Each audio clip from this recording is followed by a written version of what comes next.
Olá, meu nome é Pablo Vilaça, eu sou crítico de cinema e fundador do site Cinema em Cena, e esse é um vídeo um pouco diferente do que eu costumo fazer, porque eu vou discutir algo que eu não costumo discutir em vídeo, nem costumo escrever, que é sobre um especial de stand-up. Eu tenho uma fascinação imensa por stand-up de modo geral, eu assisto praticamente tudo que é lançado no gênero, é, inclusive a história do stand-up é uma coisa que me fascina muito, eu já escrevi sobre isso algumas vezes no blog.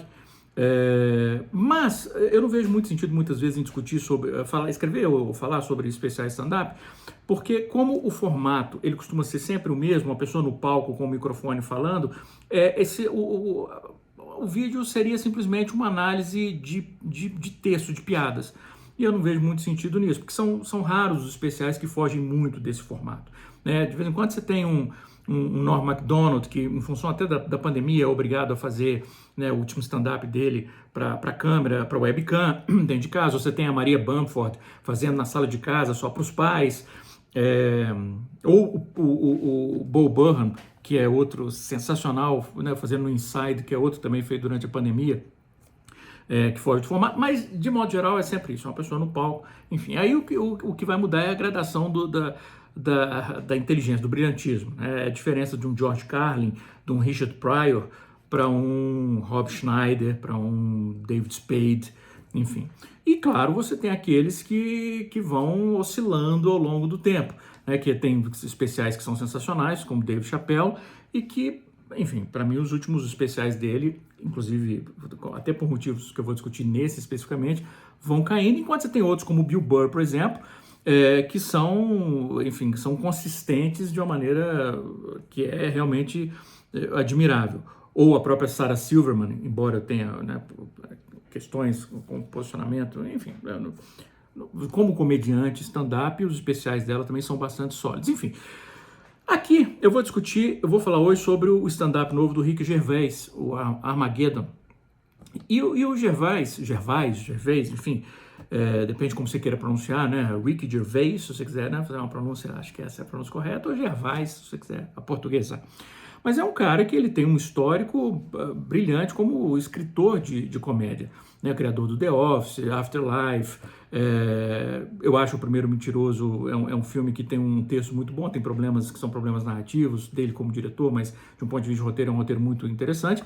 E quando ele começou a fazer especiais de stand-up, abordando grandes gêneros, grandes assuntos, grandes temas, ele conseguiu realizar alguns stand-ups assim, que realmente são memoráveis.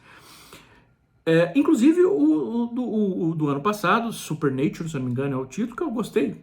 Não acho que é excelente, não é um dos melhores dele, mas eu até gostei, embora ali ele começasse a mostrar uma tendência que só se agravou nesse especial que ele lançou agora, e que para mim é um resumo, sintetiza muito bem o problema que vários comediantes exibem hoje em dia, que enfraquece a sua comédia. E não é o fato deles serem politicamente incorretos. Não há problema em ser politicamente incorreto. Não há problema. Por exemplo, eu acho que uma piada, quando ela é bem construída, ela é bem estruturada, é difícil você criticar a piada por ser uma piada. Mesmo que ela lide com temas que são temas difíceis de lidar. Você pega, por exemplo, um Anthony Jeselnik, que é um dos melhores da atualidade, e o humor dele inteiro é calcado na ideia de falar a coisa mais ofensiva possível. Mas não é o humor para o Anthony Jeselnik, por exemplo, não é simplesmente, olha, eu vou falar uma coisa ofensiva, absurda, como, por exemplo, eu adoro derrubar bebês, eu gosto de pegar bebê e deixar cair, e isso vai ser o suficiente para ser engraçado. Olha só, ele falou que gosta de derrubar bebê. Não, isso não é uma piada. Isso é uma premissa, no máximo. O que ele faz com isso é a diferença. E o Anthony Jeselnik é um cara que é impressionante. Eu assisto aos especiais do Anthony Jeselnik, eu não consigo antecipar qual vai ser a punchline, qual vai ser o desfecho da piada. Porque ele sempre vai numa direção completamente diferente, que é ofensiva, mas ao mesmo tempo é divertidíssima. E há também uma questão que é muito importante, que é o fato de que você vê claramente que existe uma persona ali. Não é que o Anthony Jeselnik de verdade gosta de derrubar bebês, mas a persona dele gosta, a gente compra, a gente aceita, a gente ri. O Bill Burr, que eu citei há pouco, é outro. O Bill Burr, e aí, né, não tem nem essa proteção que o Anthony Jeselnik tem de criar uma persona. Não, o Bill Burr, o que ele diz é o que ele pensa, ou pelo menos, teoricamente, é isso. Ele pode dizer de uma maneira muito mais afiada, provocativa, porque ele está no palco, mas o cerne da ideia, o centro da ideia, é dele. E ele critica, por exemplo, várias coisas, por exemplo, vários temas, várias correntes do feminismo, ou do politicamente correto, de modo geral. Eu falei de feminismo porque muito do humor do Bill Burr é baseado em críticas a correntes do feminismo. Então, é por isso que me veio à mente. Mas ele fala de enfim, racismo, xenofobia, e nem sempre, só para deixar claro, nem sempre se colocando na posição contra as minorias. Não, muitas vezes no papel de aliado, mas criticando facetas das quais ele discorda. E mesmo quando você discorda dele, Bill Burr, que você pensa, caramba, não sei se, acho que, não, e ele foi demais. Existe graça no que ele está dizendo porque existe uma estrutura. Ele não esquece que o propósito especial de stand-up é fazer humor. Então, quer dizer, o problema não é ser politicamente incorreto. O problema é achar que ser politicamente incorreto é cômico por natureza. É claro que quando você tem um comediante que ele está constantemente batendo em quem está embaixo, é uma tendência natural do ser humano não achar tanta graça quanto quando ele está batendo em quem está em cima. Né? Isso é uma coisa que é universal, mas que não quer dizer que não funcione. Né? Você bater embaixo, né, para as pessoas que estão abaixo de você, porque são minorias oprimidas, etc. Tal. Sei lá, um comediante talentoso talvez consiga fazer isso. E o Rick Gervais talvez tenha conseguido um ponto da carreira, mas não consegue mais. Porque assim como o Dave Chappelle, ele se tornou obcecado pela ideia de que ele está sendo censurado pelos wokesters, pelos desconstruídos, pelo politicamente correto.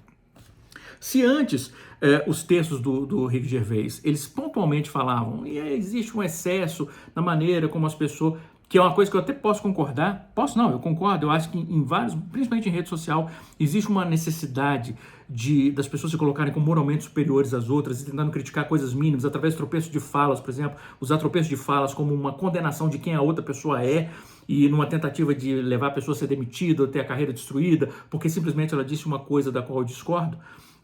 Existe uma tendência em redes sociais a fazer isso hoje, isso é inegável, né? E são pessoas que provavelmente elas não são tão superiores assim quanto elas acreditam que são, né? E o que é pior, afastam possíveis aliados e desperdiçam oportunidades de ensinar, né? Eu acho que isso existe muito, então quer dizer, existe um germezinho enfim, de uma visão que eu compreendo no centro do que pessoas como Rick Gervais e Dave Chappelle dizem. Mas primeiro, que eles se colocam como uma vítima que eles não são e superdimensionam um problema que não merece essa superdimensão, que seria essa teórica censura que eles sofrem constantemente. Eu acho muito irônico, por exemplo, que o Rick Gervais não perceba que ele diz o tempo todo, o tempo inteiro, ele diz como ele está sendo censurado, como ele está sendo oprimido, como qualquer coisa que ele disser ali, de repente, pode levar ao seu cancelamento. E aparentemente ele não reconhece o fato de que ele está dizendo aquilo num teatro para milhares de pessoas, num especial que está sendo gravado para ser visto por outras milhões de pessoas e pelo qual ele está sendo pago uma fortuna em sucessivos especiais. E ele, Dave Chappelle, enfim, Chris Rock, que é outro que está aí nessa onda. Então, só o fato dele estar ali dizendo isso já destrói completamente a premissa do que ele está dizendo. Mas o que é pior chega um momento em que ele deixa de ser um cômico pontuando questões delicadas, que seja uma possível censura que ele está sofrendo, de uma maneira bem humorada, e passa a ser simplesmente um homem rico gritando injustiça, injustiça, que é a coisa mais patética que se pode ter. Você tem um homem, principalmente um homem branco, rico, gritando, berrando, está sendo oprimido, enfim, é ridículo, é uma premissa ridícula. E ele não faz disso graça. Né? Quando você pega, por exemplo, e só para ilustrar, eu até coloquei isso no Twitter, mas é para ilustrar como ele parece não compreender, que é uma coisa impressionante, porque ele é um comediante extremamente experiente, a diferença entre uma piada e um caso. Ele diz, em certo momento, por exemplo, ele vai falar sobre o Old Yeller, que é um filme de 1957, que é um filme clássico produzido pela Disney, né, da relação do menino com o cão, e a gente acompanha essa relação, a gente fica pegado ao cãozinho, e o cãozinho um dia vai defender o menino de um ataque de lobo, o cão pega raiva, e o filme, né, culmina com... Não é spoiler, porque o filme é de 57. O menino tendo que matar o cão é um dos finais mais traumáticos da história da Disney. Ele tem que usar esse filme como premissa da piada. Já não é um bom sinal. Se ele tem que voltar a um filme de 1957 para armar a premissa de uma piada, já não é um bom sinal. Já existe uma desconexão dele ali com a realidade que é uma coisa, enfim, de geração que é preocupante. Em segundo lugar, que ele conta que a base do caso que ele está contando é que a namorada dele, a companheira dele, foi assistir ao filme, ele estava viajando, ela mandou uma mensagem para ele dizendo assim, não acontece nada com o cão não, né? E aí ele diz, aí eu vi ali uma oportunidade e respondi, não, é claro que não. Passa uma hora, ela me manda me responde só escrito, you can't, xingando ele. E aí ele ri. E é isso. Vamos ver o que é na cabeça dele essa piada. A piada dele é um caso em que a companheira dele foi ver um filme triste, perguntou para ele se era triste, ele disse que não era triste, mas o filme era triste. E ela ficou com raiva. E ele faz várias vezes isso no especial, com uma coisa que me irrita particularmente. É uma coisa também que o Dave Chappelle costuma fazer, acentuando, inclusive, batendo o microfone na perna quando ele faz isso. Que é rir da própria piada como se ele tivesse pensado naquela piada naquele momento. Aliás, nesse especial, ele chega a dizer, ele chega a afirmar, algumas vezes eu vou dizer alguma coisa aqui que acabou de me vir à mente. Ele, durante o especial, ele dá um exemplo de uma piada, ele falou assim, ó, acabou de me vir essa piada aqui, então não me julgue, porque a gente não tem controle sobre o que a gente pensa. Mentira, é óbvio que ele não acabou de pensar naquilo. Então, além de tudo, é hipócrita, mas, enfim.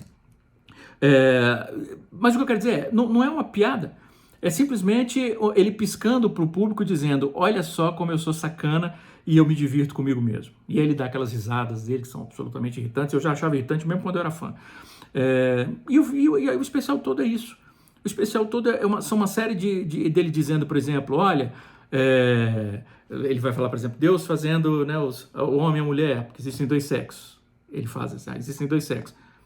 O que ele quer que seja a reação? Olha só, ele deu uma alfinetada na comunidade trans. Mesmo que você seja transfóbico, você vai rir disso? Porque o cara deu uma alfinetada tão óbvia, pedestre, infantil, em um grupo que você detesta? Isso é graça? Não, isso não é graça. Isso é simplesmente um cara, de novo, um homem rico, mostrando o tanto que ele é poderoso, porque ele pode ofender uma comunidade que já é historicamente oprimida e não só sair impune, mas ainda posar de vítima. O que eu estou dizendo pode me destruir. Ele faz isso o especial inteiro.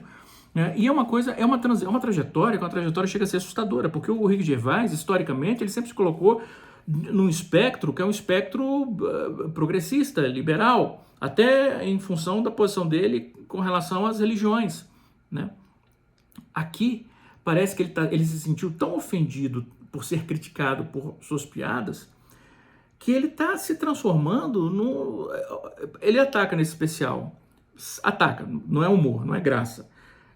A Greta Thunberg, ele diz, por exemplo, eu tenho vontade de ir no aquecedor, todos os aquecedores da minha casa e colocar no máximo, para no futuro eu ver a Greta Thunberg desesperada. Alguma coisa assim. Ele fala sobre a teoria crítica da raça. Enfim, ele usa pautas que são pautas de Trumps, Bolsonaros, Mileis. E isso, enfim, isso já é uma coisa que me assusta um pouco. Ele deixar a mágoa dele por ser criticado, afastá-lo. Isso me sugere uma falta de uma solidez de um ponto de vista de visão de mundo, que é uma falta de solidez considerável, porque se uma crítica te faz mudar completamente de posição, é porque aquela posição não era muito sólida para começar. Enfim, é um especial que é absolutamente constrangedor. Ele não tem um momento no especial que ele construa uma piada.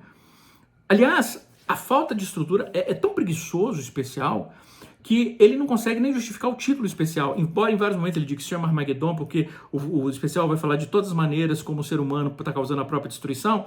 Ele fala aqui, ele dá uma pontuada em aquecimento global, ali ele fala sobre pandemia, e é isso. Não existe, quando você vai pegar, lembrando um outro cara, o Mike Birbiglia, por exemplo, Mike Birbiglia é um gênio, que todos os especiais dele, ele estabelece uma estrutura, que é uma estrutura que é perfeita. Você consegue ver o esqueleto do especial em que ele vai amarrando os casos e as piadas de uma maneira tão coesa que quando ele, muitas vezes no final, ele retorna ao começo, a sensação é a sensação de realmente prazer. Ou, por exemplo, um especial que foi lançado recentemente na HBO, do Gary Goldman, que é outro comediante que eu gosto pra caramba. O especial dele recente, por exemplo, ele começa no meio de uma piada. Por quê? Porque ele observou que é uma tendência de stand-up, especiais stand-up, atualmente começarem no meio de uma piada. Só que ele volta a isso e ele complementa isso eventualmente. Existe uma estrutura? Aqui não. Ele não consegue criar uma estrutura que justifique o título do especial, gente. Isso é de uma preguiça, de uma falta de preocupação. É dinheiro fácil. A Netflix está dando uma fortuna. Deixa eu pegar isso aqui, eu subo no palco, falo qualquer coisa. Né? Eu vomito as minhas mágoas em relação a como eu estou sendo censurado. Eu vomito essas mágoas para milhares de pessoas, para ser ouvido por milhões, para ser ouvido depois por milhões, enquanto eu faturo uma grana. E é isso. Enfim, é um especial que é feio. Ele é feio. Ele é feio como exploração artística. É um especial que ele nasce de um lugar feio da alma do Rick Gervais nesse momento. Né? Que é um lugar de mágoa, de ressentimento, de um sentimento que ele... até de uma arrogância tremenda. Eu posso falar o que eu quiser, eu não posso ser criticado, que é outra coisa que eu acho curiosíssima nesses comediantes stand-ups. Né? Eles acham que eles têm o direito de fazer qualquer piada com quem quer que seja, mas ninguém tem o direito de criticá-los por isso. Então, a postura das pessoas tem que ser ou aplaudir e rir, ou calar a boca. É de uma arrogância tremenda. E normalmente isso parte de comediantes que perderam completamente o contato com a realidade, porque ficaram ricos demais e perderam completamente o sentimento, a empatia, a visão do senso comum das pessoas. Seinfeld é outro que vem demonstrando, está passando por esse fenômeno de uma maneira muito triste. Enfim, esse especial, eu não aguentei, eu tive que falar sobre ele, porque é um especial tão ruim. Talvez seja um dos piores especiais de stand-up que eu vi na minha vida. E eu vi especiais, como eu falei no começo, do Rob Schneider. Então, imagine. É isso. Um grande abraço e bons filmes.